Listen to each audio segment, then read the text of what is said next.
Welcome to exploring moments with Abantika. এসেছি আরও একটা নতুন মিউজিয়ামের সন্ধানে। পেছনে দেখতে পাচ্ছ আরবিআই মিউজিয়াম। আজকে ওইখানেই ঢুকবো। আমার সাথে আছে একজন পেতনি। যাই হোক, সরি ফর দ্য পেট। তো যাই হোক, চলো ভেতরে ঢোকা যাক, দেখা যাক কী কী আছে না আছে। কিচ্ছু জানি না, এখন অবধি ভেতরে ঢুকিনি। তো দেখি ভেতরে ঢুকে কী কী আছে, চলো যাওয়া যাক। এই মুহূর্তে আছি ভারতবর্ষের দ্বিতীয় মানি মিউজিয়ামে একদম সামনে, যেটা 2019 সালে 11ই মার্চ কিন্তু ওপেন হয়েছিল। আরবিআই রিজনাল অফিস থেকে কিন্তু একটু দূরেই অবস্থিত এই মিউজিয়ামটা।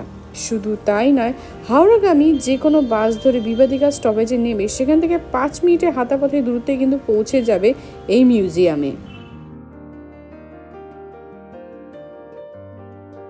মঙ্গলবার থেকে রবিবার পর্যন্ত সকাল 10টা থেকে বিকেল 5টা পর্যন্ত কিন্তু এই মিউজিয়ামটা খোলা থাকে। সোমবার এবং যে কোনো ন্যাশনাল ডেতে অর্থাৎ 26শে জানুয়ারি, 15ই আগস্ট এবং 2nd অক্টোবর কিন্তু এই মিউজিয়াম বন্ধ থাকে।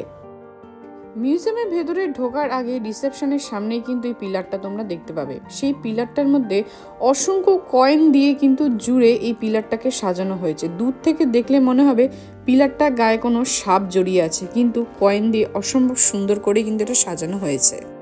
এই মিউজিয়ামে ঢোকার জন্য কোনো এন্ট্রি ফি লাগে না। আর এইখানে কিন্তু অসম্ভব সুন্দর জিনিসপত্র আছে, যেগুলো তোমরা ইচ্ছে মতন কিন্তু ফটো তুলতে পারবে। তবে হ্যাঁ, ভিডিওগ্রাফি করা কিন্তু একেবারেই নিষিদ্ধ। এই মিউজিয়ামে দেখানো হয়েছে প্রস্তর যুগ থেকে এখন আধুনিক যুগ পর্যন্ত পয়সা অর্থাৎ অর্থনীতি, টাকা পয়সা কিভাবে বিবর্তন হয়েছে সে সমস্ত কিছু কিন্তু খুঁটিয়ে খুঁটিয়ে দেখানো হয়েছে। এখন তোমরা যেটা স্ক্রিনে দেখতে পাচ্ছ সেইটা হচ্ছে বিনিময় প্রথা। অর্থাৎ একটা সময় মানুষ কোনো টাকা পয়সার লেনদেন হতো না, সেখানে জিনিস আদান প্রদানের মাধ্যমে কিন্তু কেনাবেচা হতো।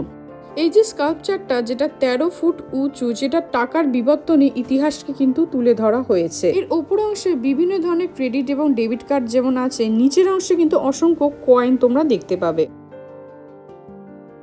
প্রাচীন যুগে ব্যবহৃত হওয়া যে সমস্ত মুদ্রাগুলো, যেসব ঝিনুক বা এই ধরনের জিনিসপত্রগুলো টাকা পয়সা হিসাবে ব্যবহার করা হতো, সেগুলো যেমন আছে মডার্ন যুগে বর্তমান সময়ে বিভিন্ন দেশের কিন্তু কারেন্সি।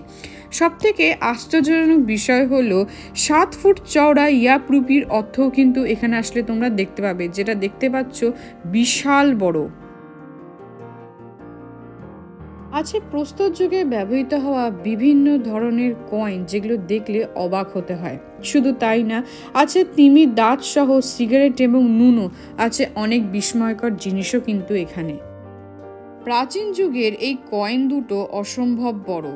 তোমরা দেখতে পাচ্ছ এই কয়েনের পাশে আমি হাত রেখেছি, কতটা বড় এই মুদ্রা দুটো। দেখানো হয়েছে প্রাচীন যুগ থেকে এখনো পর্যন্ত আমাদের দেশে সোনা কতটা আর্থিকভাবে আমাদের সাহায্য করেছে। এখানে আসলে কিন্তু তোমরা এই সমস্ত কিছুই দেখতে পাবে।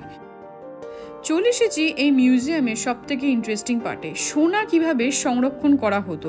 এই যে তালাগুলো দেখতে পাচ্ছ, এগুলো কিন্তু লকারে ব্যবহৃত করা হতো। সব থেকে ইন্টারেস্টিং পার্ট এই জিনিসটা, 12.5 কেজি সোনার বার, যেটা জীবনে প্রথমবার ধরেছিলাম এবং সেটা আমি তুলতে পারিনি, এতটাই ভার। আর এখানে চারিপাশে তোমরা দেখতে পাচ্ছ যারা শ্রমিক আছে তারা সোনার বার কি করে রাখতো এবং কিভাবে সংরক্ষণ করতো।